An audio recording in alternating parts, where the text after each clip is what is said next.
Hi, this is Wanda from Lil Rose Artwork. I do a lot of artwork with ocean pictures and things like that. I don't live anywhere near the ocean. I live here, okay, somewhere around down here. Anyway, I'm going to be doing this. This is a beautiful place to visit.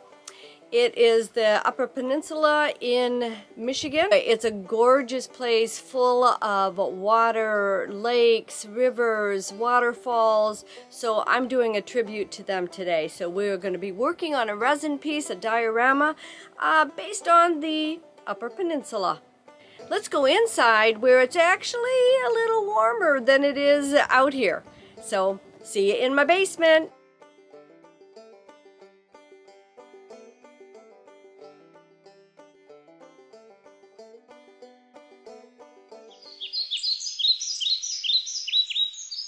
Alright, getting ready for our project today. I am going to give this poor little dead bit of tree some life. Okay, my plan is to give it some skirt, like evergreen trees, where they flare out, kind of like, you know, doing waves. But I've decided, since I live in Michigan and not by an ocean, that I am going to try to do more like evergreen trees overleaning a pond. That's my thought process, at least. I have my resin mixed up and colored and getting ready to make our tree skirts. My baggies, just to give them some shape. I just do it randomly. I do the sides, since the sides are so straight.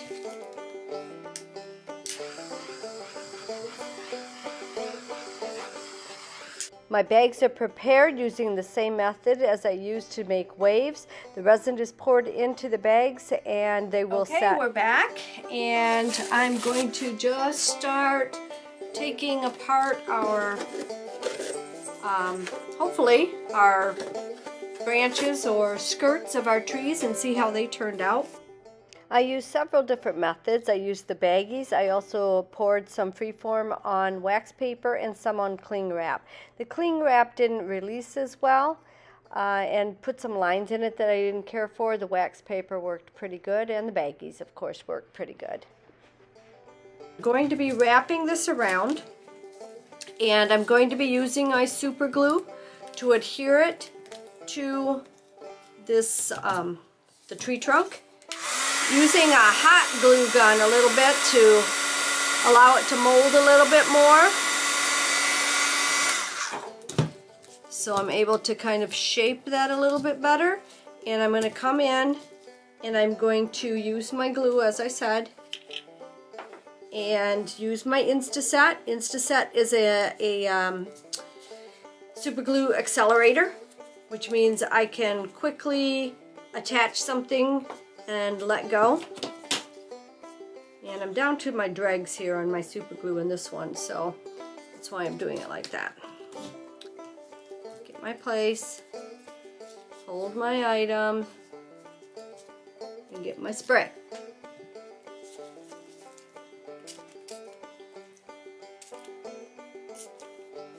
Allows me to do stuff. So do you see my look here? I want my branches of my trees to kind of flow down, and then when we finish our base up, we'll be doing it kind of like a forest fantasy.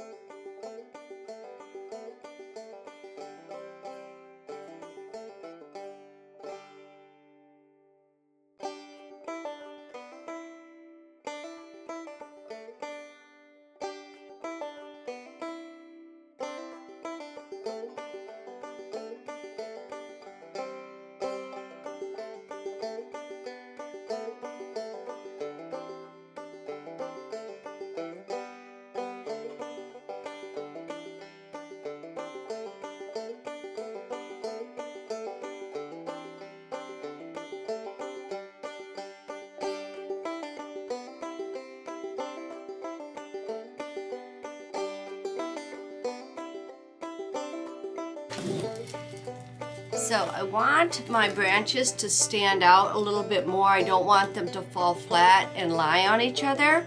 So what I'm doing is inverting this.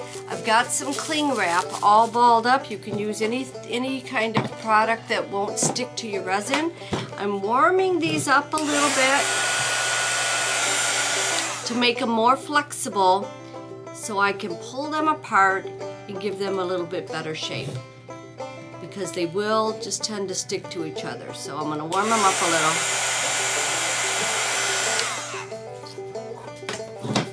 Take my cling wrap, pull this away a little bit. This one's a little bit too thin in one area, so it's tearing a little bit. Let's see if we can sneak in some cling wrap. Too much cling wrap. So these are not cured yet. They're set, but they're not fully set. So I still have some playtime with them.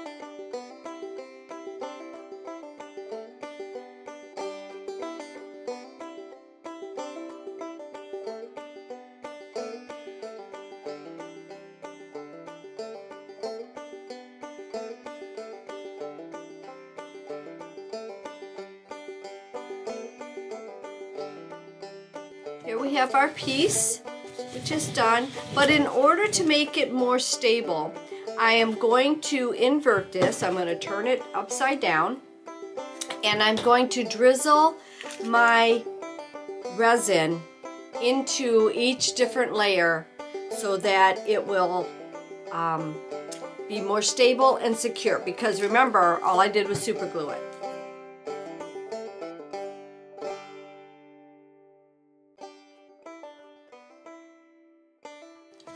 Now, our reinforcement has sat overnight, so I am trimming up a little bit of overflow. Next on our agenda is to take I'm using this mold that is for trays, and I am going to create my base for this piece. And I'm going to let that overhang. I'm going to create, yet again, another border, another barrier to hold my resin in. Now what I do want to do is I want to have a little bit of a forest scene.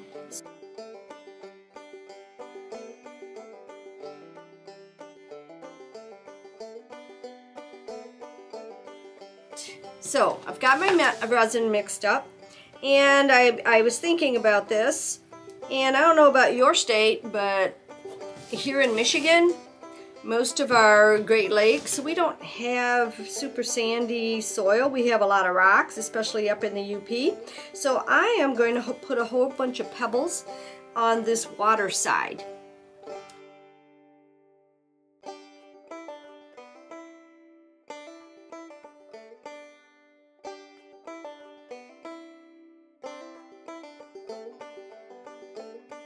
So now I'm taking my flowers that I painted, my daisies, and I'm just gonna give them a little bit more texture by trimming them. This one I cut in half, and I'm just giving them a little bit more, kind of like maybe ferns, hopefully a little bit more texture. And what I'm going to do is I'm going to wire them up like this and hold them in place like that. But that's the effect that I want, to be along my water edge.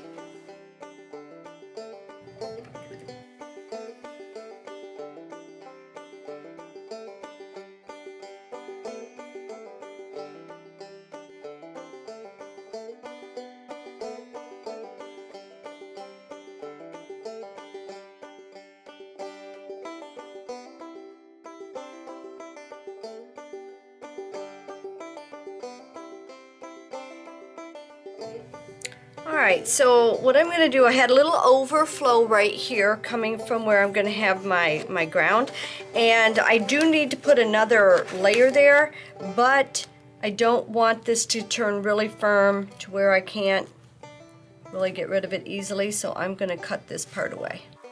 So I do have my little pieces that I'll be putting on the water side, and I have my moss that I will probably pour here today and put in on the ground side.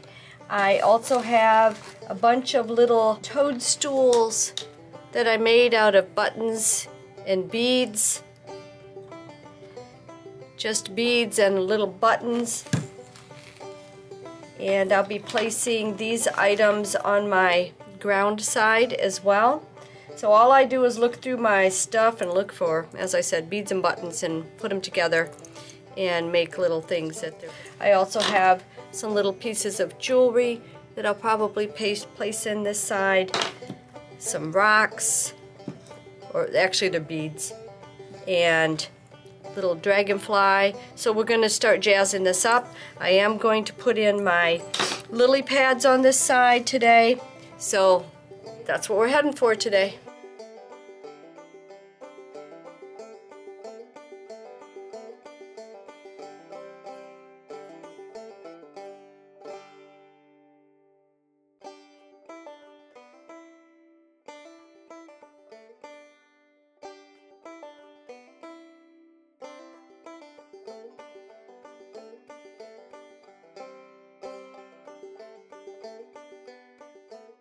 My resin has set overnight, so now I'm going to start applying some of my little decorations, like toadstools.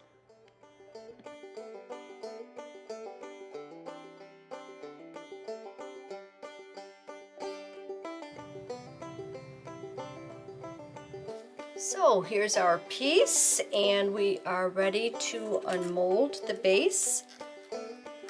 Now we have a little runoff here, so hopefully we can cut that back, clearly trimming.